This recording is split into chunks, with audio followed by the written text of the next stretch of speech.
Morning ರೌಂಡ್ಸ್ಗೆ ಮತ್ತೆ ಸ್ವಾಗತ. Central ಜೈಲ್ನಲ್ಲಿ 50 ದಿನ ಪೂರೈಸಿರೋ ದರ್ಶನ್ಗೆ ಮತ್ತೆ ನಿದ್ದೆಗೆಡುವ ಕಾಲ ಸನಿಹವಾಗಿದೆ.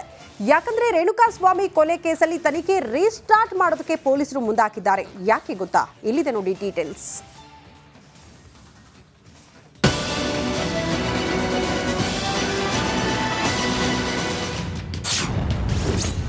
ಆರೋಪಿ ದರ್ಶನ್ ಬೆನ್ನು ಬಿಡದ ಕೊಲೆ ಕೇಸ್ ತನಿಖೆ ರೀಸ್ಟಾರ್ಟ್ ಮಾಡಿದ ಇನ್ವೆಸ್ಟಿಗೇಷನ್ ಟೀಮ್.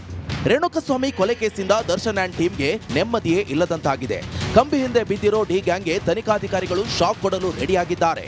ಇನ್ವೆಸ್ಟಿಗೇಷನ್ ಟೀಮ್ ಮತ್ತೆ ಕೊಲೆ ಕೇಸ್ನಲ್ಲಿ ತನಿಖೆ ರೀಸ್ಟಾರ್ಟ್ ಮಾಡಿದೆ. ಮರ್ಡರ್ ಸಂಬಂಧ ಮೊದಲಿನಿಂದ ಮತ್ತೆ ಸಾಕ್ಷ್ಯ ಕಲೆ ಹಾಕಲು ಪೊಲೀಸರು ಮುಂದಾಗಿದ್ದಾರೆ.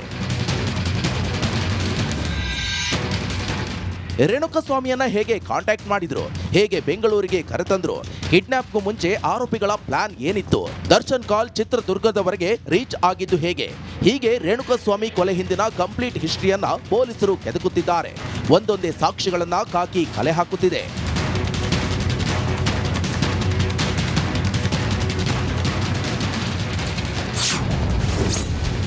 ಕೊಲೆ ಸಂಬಂಧ ಕಂಪ್ಲೀಟ್ ಮಾಹಿತಿ ಕಲೆ ಹಾಕ್ತಿರೋ ಕಾಕಿ. ಚಿತ್ರದುರ್ಗದ ಲೋಕಲ್ ಹುಡುಗರಿಂದ ಫಾಲೋ ಮಾಡಿಸಿದ ಆರೋಪಿ ರಘು ಕಿಡ್ನಾಪ್ ಮಾಡೋಕೆ ಮುನ್ನ ರೇಣುಕಾಸ್ವಾಮಿಯನ್ನ ಫಾಲೋ ಮಾಡಿಸಿದ್ದ. ಕಿಡ್ನಾಪ್ಗೂ 2-3 ದಿನದ ಹಿಂದೆ ಫಾಲೋ ಮಾಡಿಸಿದ್ದ. ರೇಣುಕಾಸ್ವಾಮಿ ಎಲ್ಲೆಲ್ಲಿ ಓಡಾಡ್ತಾನೆ, ಎಷ್ಟೊತ್ತಿಗೆ ಮೆಡಿಕಲ್ಗೆ ಹೋಗ್ತಿದ್ದ, ಎಷ್ಟೊತ್ತಿಗೆ ಮನೆಗೆ ಹೋಗ್ತಿದ್ದ ಅಂತ ಕಂಪ್ಲೀಟ್ ಮಾಹಿತಿ ಕಲೆ ಹಾಕಲು ಹುಡುಗರನ್ನ ಬಿಟ್ಟಿದ್ದ. ಸದ್ಯ ಆ ಹುಡುಗರಿಗಾಗಿ ಪೊಲೀಸರು ಹುಡುಕಾಟ ನಡೆಸುತ್ತಿದ್ದಾರೆ.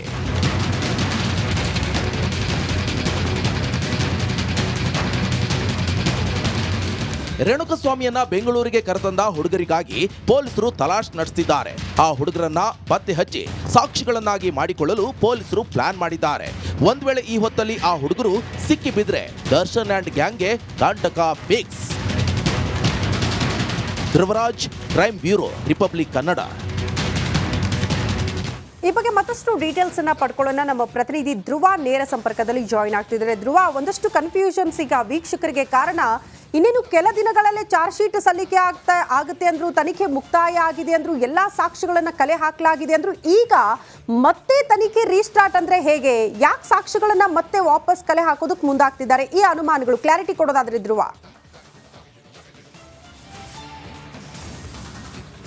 ಶ್ರುತಿ, ಮುಖ್ಯವಾಗಿ ರೇಣುಕಾಸ್ವಾಮಿ ಹತ್ಯೆ ಕೇಸ್ನ ತನಿಖೆ ಬಹುತೇಕವಾಗಿ ಮುಕ್ತಾಯ ಆಗಿದೆ. ಆದರೆ ಈ ಒಂದು ಕೇಸ್ನಲ್ಲಿ ಆರೋಪಿಗಳು ಯಾವುದೇ ಕಾರಣಕ್ಕೂ ಬಚಾವಾಗಬಾರ್ದು ಎನ್ನುವಂಥ ಕಾರಣಕ್ಕಾಗಿ ಮಹತ್ವದ ಪ್ರತಿಯೊಂದು ಸಾಕ್ಷ್ಯಗಳನ್ನ ಕೂಡ ಪೊಲೀಸರು ಕಲೆ ಹಾಕ್ತಾ ಇದ್ದಾರೆ. ಕೆಲವೊಂದಿಷ್ಟು ಮಿಸ್ ಲಿಂಕ್ಗಳಾಗಿದ್ದಾವೆ, ಅವುಗಳನ್ನು ಕೂಡ ಕಲೆಕ್ಟ್ ಮಾಡಿ ಯಾವುದೇ ಒಂದು ಸುಳಿವಲು, ಯಾವುದೇ ಒಂದು ಇದರಲ್ಲೂ ಕೂಡ ಅವರು ಫೇಲ್ಯೂರ್ ಆಗಬಾರ್ದು, ಇವರಿಗೆ ಆರೋಪಿಗಳು ಶಿಕ್ಷೆಯಿಂದ ಪಾರಾಗಬಾರ್ದು ಎನ್ನುವಂಥ ಕಾರಣಕ್ಕಾಗಿ ಈಗ ಮತ್ತೆ ತನಿಖೆಯನ್ನ ರೀಸ್ಟಾರ್ಟ್ ಮಾಡಿದ್ದಾರೆ. ಅಂದ್ರೆ ಮುಖ್ಯವಾಗಿ ಈ ಚಿತ್ರದುರ್ಗದಲ್ಲಿ ರೇಣುಕಾಸ್ವಾಮಿ ಮೆಸೇಜ್ ಆಯ್ತಲ್ಲ, ಮೆಸೇಜ್ ಮಾಡಿದ ನಂತರ ಆತನನ್ನ ಕಿಡ್ನಾಪ್ ಮಾಡಿದಂತ ಸಂದರ್ಭದಲ್ಲಿ ನಡೆದಂತ ಕೆಲವೊಂದಿಷ್ಟು ವಿದ್ಯಮಾನಗಳ ಬಗ್ಗೆ ಈಗ ತನಿಖೆಯನ್ನ ಆರಂಭಿಸಿದ್ದಾರೆ. ಯಾವಾಗ ರಾಘವೇಂದ್ರ ಇದನ್ನಲ್ವ ಅವನನ್ನ ರೇಣುಕಾಸ್ವಾಮಿಯನ್ನ ಕಿಡ್ನಾಪ್ ಮಾಡಿದವನು, ಆತನ ಕಿಡ್ನಾಪ್ ಮಾಡೋಕ್ಕೂ ಮುನ್ನ ಏನೆಲ್ಲ ಆಯ್ತು ಅನ್ನೋದ್ರ ಬಗ್ಗೆ ಈಗ ಮಾಹಿತಿಯನ್ನ ಕಲೆ ಹಾಕ್ತಾ ಇದ್ದಾರೆ. ಮುಖ್ಯವಾಗಿ ರಾಘವೇಂದ್ರಗೆ ಆತನನ್ನ ಕಿಡ್ನಾಪ್ ಮಾಡೋ ಎನ್ನುವಂತ ಸೂಚನೆ ಬರ್ತಾ ಇದ್ದಾಗೆ, ಬೆಂಗಳೂರಿಗೆ ಕರ್ಕೊಂಡು ಬಾ ಎನ್ನುವಂತ ಸೂಚನೆ ಬರ್ತಾ ಇದ್ದಾಗೆ ಆತ ಏನ್ ಮಾಡ್ತಾನೆ, ಆತ ರೇಣುಕಾಸ್ವಾಮಿ ಯಾರು ಅನ್ನೋದನ್ನ ನೋಡ್ಲಿಕ್ಕೆ, ಹಾಗೆ ಆತ ಮೆಡಿಕಲ್ ಶಾಪಿಗೆ ಎಷ್ಟೊತ್ತಿಗೆ ಬರ್ತಾನೆ, ಏನ್ ಮಾಡ್ತಾನೆ, ರೇಣುಕಾಸ್ವಾಮಿಯ ಚಲನವಲನವನ್ನ ಅಬ್ಸರ್ವ್ ಮಾಡ್ಲಿಕ್ಕೆ ಒಂದಿಷ್ಟು ಹುಡುಗರನ್ನ ಬಿಟ್ಟಿದ್ದ.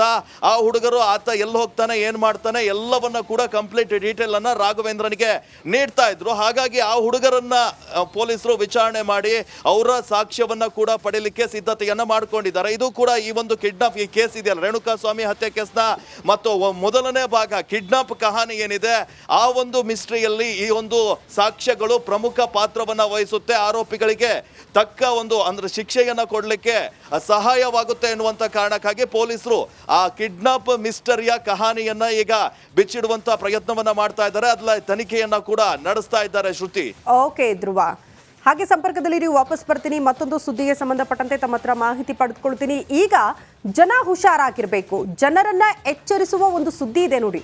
ಅಕೌಂಟ್ಗೆ ಹಣ ಹಾಕ್ತೀನಿ, ಕ್ಯಾಶ್ ಕೊಡಿ ಅಂತಾರ, ದಯವಿಟ್ಟು ಕೊಡೋಕೆ ಹೋಗಬೇಡಿ. ಕಾರಣ ಗೊತ್ತಿಲ್ಲದವರಿಗೆ ಹಣ ನೀಡೋ ಮುನ್ನ ನೀವು ಎಚ್ಚರವಾಗಿರಲೇಬೇಕು. ಬೆಂಗಳೂರಿನಲ್ಲಿ ಹೆಚ್ಚಾಗ್ತಾ ಇದೆ ಆನ್ಲೈನ್ ವಂಚಕರ ಜಾಲ. ಮೆಡಿಕಲ್ ತುರ್ತು ನೆಪದಲ್ಲಿ ಹಾಕ್ತಾರೆ ಉಂಡೆನಾಮ. ಆಂಧ್ರಹಳ್ಳಿಯ ಸೈಬರ್ ಸೆಂಟರ್ ಮಾಲೀಕನಿಗೆ ಈ ರೀತಿ ಪಂಗನಾಮ ಹಾಕಲಾಗಿದೆ. ಫೇಕ್ ಆಪ್ ಮೂಲಕ ಹಣ ಕಳಿಸಿದ್ದಾಗಿ ಮೋಸ ಮಾಡಿದ್ದಾರೆ. ಕಳಿಸಿದ್ದೀವಿ ನಿಮ್ಮ ಅಕೌಂಟ್ಗೆ, ಕ್ಯಾಶ್ ಕೊಡಿ, ಮೆಡಿಕಲ್ ಎಮರ್ಜೆನ್ಸಿ ಅಂತ ಮೋಸ ಮಾಡಿದ್ದಾರೆ. ಮೊಬೈಲ್ನಲ್ಲಿ ಚೆಕ್ ಮಾಡುವಷ್ಟರಲ್ಲಿ ಕಿಲಾಡಿ ಅಲ್ಲಿಂದ ಕಾಲ್ಕಿತ್ತಿದ್ದಾನೆ. ಆಂಧ್ರಹಳ್ಳಿ, ತಿಗಳರಪಾಳ್ಯ, ಡಿ ಗ್ರೂಪ್ ಸುತ್ತಮುತ್ತ ಈ ರೀತಿ ವಂಚನೆಯ ಜಾಲ ಒಂದು ಪತ್ತೆಯಾಗಿದೆ ಅಂತೆ. ಹಾಗಾಗಿ ದಯವಿಟ್ಟು ಹುಷಾರಾಗಿರಿ. ಯಾರಾದರೂ ಬಂದರೆ ಆನ್ಲೈನ್ ಟ್ರಾನ್ಸಾಕ್ಷನ್ ಮಾಡ್ತೀವಿ, ದಯವಿಟ್ಟು ಎಮರ್ಜೆನ್ಸಿ ಇದೆ ಹಣ ಕೊಡಿ ಅಂತ ಅಂದರೆ ನಿಮಗೆ ಅವ್ರಿಗೆ ಗೊತ್ತಿಲ್ವಾ, ಪರಿಚಯ ಇಲ್ವಾ, 100 ಬಾರಿ ಯೋಚನೆ ಮಾಡಿ ಹಣ ಕೊಡಲೇಬೇಕಾಗತ್ತೆ. ಇಲ್ಲಾಂದರೆ ಈ ರೀತಿ ಮೋಸ ಹೋಗ್ತೀರಾ, ಹುಷಾರ್.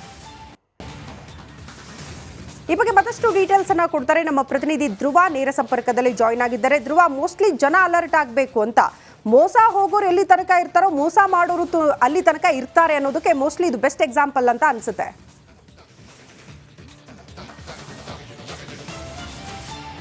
ಎಸ್ ಶ್ರುತಿ, ಈಗ ಸೈಬರ್ ವಂಚಕರ ಅಂದ್ರೆ ವಂಚನೆ ಮಾಡೋದು ಯಾವ ರೀತಿ ಇಳಿದಿದೆ ಅನ್ನೋದಕ್ಕೆ ಇದು ಮತ್ತೊಂದು ಉದಾಹರಣೆ. ನಾನು ಆ ಒಂದು ವಿಡಿಯೋವನ್ನ ನೀವು ಗಮನಿಸ್ತಾ ಇದ್ರೆ ಅದರಲ್ಲಿ ಒಬ್ಬ ವ್ಯಕ್ತಿ, ಅದು ಆಂಧ್ರಹಳ್ಳಿಯ ಸೈಬರ್ ಸೆಂಟರ್ ಒಂದು ದೃಶ್ಯ. ಅದು ಒಬ್ಬ ವ್ಯಕ್ತಿ ನನಗೆ ಮೆಡಿಕಲ್ ಎಮರ್ಜೆನ್ಸಿ ಇದೆ ಅಂದ್ರೆ ತನ್ನ ಭಾವನೆಗಳನ್ನ ಅಲ್ಲಿ ಎನ್ಕ್ಯಾಚ್ ಅನ್ನ ಮಾಡ್ಕೊಳ್ತಾನೆ. ನನಗೆ ಎಮರ್ಜೆನ್ಸಿ ಇದೆ, ಅರ್ಜೆಂಟ್ ಆಗಿ ದುಡ್ಡು ಕೊಡಿ ಅಂತ ಸೈಬರ್ ಸೆಂಟರ್ ಬಳಿ ಕೇಳ್ತಾನೆ. ಮೊದಲಿಗೆ 10,000 ಕೇಳ್ತಾನೆ, ಆನಂತರ 5,000 ಹಣವನ್ನ ಕೇಳ್ತಾನೆ. ಸೈಬರ್ ಸೆಂಟರ್ ಹೋಗ್ಲಿ ಪಾಪ ಅಂತ ಹೇಳಿ ಆತನಿಗೆ 5,000 ರೂಪಾಯಿ ಕ್ಯಾಶ್ ಅನ್ನ ಕೊಡ್ತಾನೆ. ಆಗ ಸ್ಕ್ಯಾನ್ ಮಾಡಪ್ಪ ನೀನು ಅಂತ ಹೇಳಿದಾಗ ಆತ ಸ್ಕ್ಯಾನ್ ಅನ್ನ ಕೂಡ ಮಾಡ್ತಾನೆ. ಅವಾಗ ಮಾಡೋ ಐಡಿಯಾ ನೋಡಿ, ಆತ ನೆಟ್ ಆಫ್ ಮಾಡಿ ನನ್ನ ಸ್ಕ್ಯಾನರ್ ವರ್ಕ್ ಆಗ್ತಿಲ್ಲ, ನಿಮಗೆ ನಿಮ್ಮ ನಂಬರಿಗೆ ಹಾಕ್ತೀನಿ, ನಿಮ್ಮ ನಂಬರ್ ಕೊಡಿ ಅಂತ ಹೇಳ್ತಾನೆ. ಅದು ಸೀದಾ ಯಾವುದೋ ಒಂದು ಆ್ಯಪ್ ಅಲ್ಲಿ ನಕಲಿ ಪೇಮೆಂಟ್ ಆ್ಯಪ್ ಅನ್ನ ಅವಾಗ ಆತ ಬಳಸ್ಕೊಳ್ತಾನೆ. ಆ ನಂಬರ್ ಅಲ್ಲಿ ನಕಲಿ ಪೇಮೆಂಟ್ ಅಲ್ಲಿ ಸಕ್ಸಸ್ ಅಂತ ಬರುತ್ತೆ, ಅದನ್ನ ಆತನಿಗೆ ತೋರಿಸ್ತಾನೆ. ನೋಡಿ ನಿಮ್ಮ ಅಕೌಂಟಿಗೆ ಅಂದ್ರೆ ಸಕ್ಸಸ್ ಆಗಿದೆ, ನನ್ನ ಅಕೌಂಟಿಂದ ದುಡ್ಡು ಕಟ್ ಆಗಿದೆ ಅಂತ ಹೇಳಿ ಆ ಸಕ್ಸಸ್ ಇದನ್ನ ತೋರಿಸ್ತಾನೆ. ಆದ್ರೆ ಆ ಒಂದು ಮಾಲೀಕ ಏನಿದ್ದಾನೆ ಆತ ಅಕೌಂಟ್ ಚೆಕ್ ಮಾಡೋರೊಳಗೆ ಈತ ಎಸ್ಕೇಪ್ ಆಗಿರ್ತಾನೆ, ಅಂದ್ರೆ ಅಕೌಂಟಿಗೆ ದುಡ್ಡು ಬಂದಿರಲ್ಲ. ಇದೇ ರೀತಿ ಆಂಧ್ರಹಳ್ಳಿಯ ಸುತ್ತಮುತ್ತ ಭಾಗದಲ್ಲಿ ವಂಚನೆ ಮಾಡ್ತಾ ಇರೋರು ಜಾಸ್ತಿ ಆಗಿದ್ದಾರೆ. ಅವ್ರ ವಿರುದ್ಧ ಕ್ರಮವನ್ನ ಕೈಗೊಳ್ಳಿ ಅಂತ ಹೇಳಿ ಕೂಡ ಆ ಒಂದು ಸೈಬರ್ ಸೆಂಟರ್ ನ ಮಾಲೀಕ ಈಗ ಸದ್ಯ ಆಗ್ರಹಿಸ್ತಾ ಇದ್ದಾರೆ. ಇದೇ ರೀತಿ ಬೆಂಗಳೂರಿನ ಅನೇಕ ಭಾಗದಲ್ಲಿ ಕೂಡ ಈ ತರ ಮೋಸಗಳು ನಡೀತಾ ಇದ್ದು ಸಾರ್ವಜನಿಕರು ಎಚ್ಚರಿಕೆಯಿಂದ ಇರಬೇಕು ಅಂತ. ಧ್ರುವ, ಧನ್ಯವಾದಗಳು ತಮ್ಮೆಲ್ಲ ಮಾಹಿತಿಗೆ.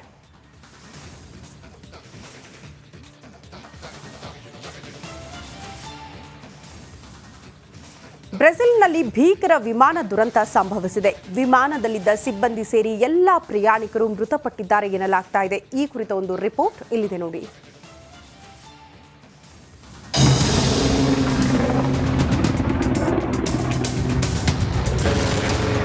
ಆಕಾಶದಿಂದ ನೆಲಕ್ಕಪ್ಪಳಿಸುತ್ತಿರುವ ವಿಮಾನ,